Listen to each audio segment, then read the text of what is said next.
Good morning. मैं doctor Prateek Mahajan, retina surgeon, Mac retina hospital, Indore.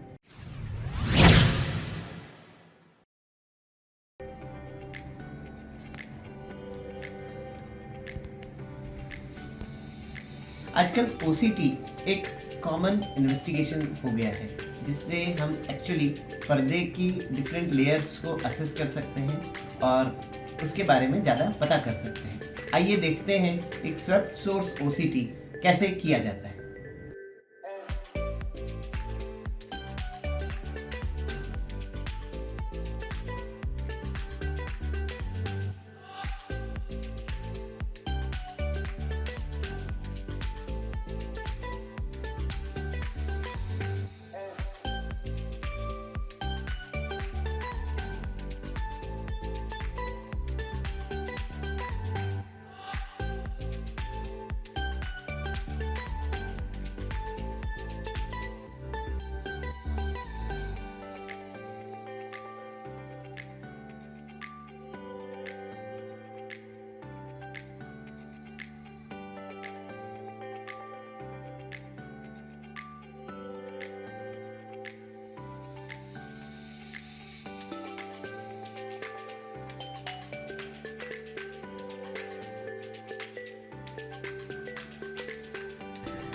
तो हम जो देख रहे हैं, ये जो मशीन है, this is a swept source OCT, है ना। इसमें हम OCT as well as OCT angiography कर सकते हैं। नाउ ये आप जो देख रहे हैं ये picture, this is nearly a normal OCT। इसमें एक डिफरेंट लेयर्स होती है।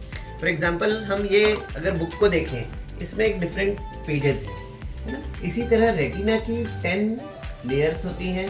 वो लेयर्स का जो एक रेटिना की सरफेस है, अगर हम उसको क्रॉस सेक्शन करें तो उसकी जो डिफरेंट लेयर्स हैं उनका एक हाईली मैग्नीफाइड व्यू हमें OCT में मिलता है। For example this is nearly a normal OCT। एक बीच में एक डिप होता है, ये मैक्यूलर एरिया होता है। मैक्यूला के बीच का एरिया होता है, उसे फोविया कहते हैं। फोविया के बीच का एरिया होता है, उसे फोवियोला कहते हैं। फोवियोला के बीच का एरिया होता है, उसे अम्बो कहा जाता है।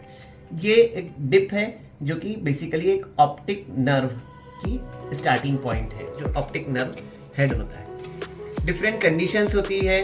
फॉर एग्जांपल ये जो पिक्चर है, इसमें एक बहुत फाइन लेयर है। ये एक एपीरेटिनल मेम्ब्रेन है जो कि हमें OCT में दिखाई दे रही है। फॉर एग्जांपल ये एक पिक्चर है, इसमें एक OCT है ना। ये एक स्वेलिंग दिख रही है रेटिना पर। हमने इसमें कुछ ट्रीटमेंट किया, कोई इंजेक्शन दिया, जिसके बाद में ये स्वेलिंग चली गई और वो रेटिना का कंटूर नियरली नॉर्मलाइज हो गया है।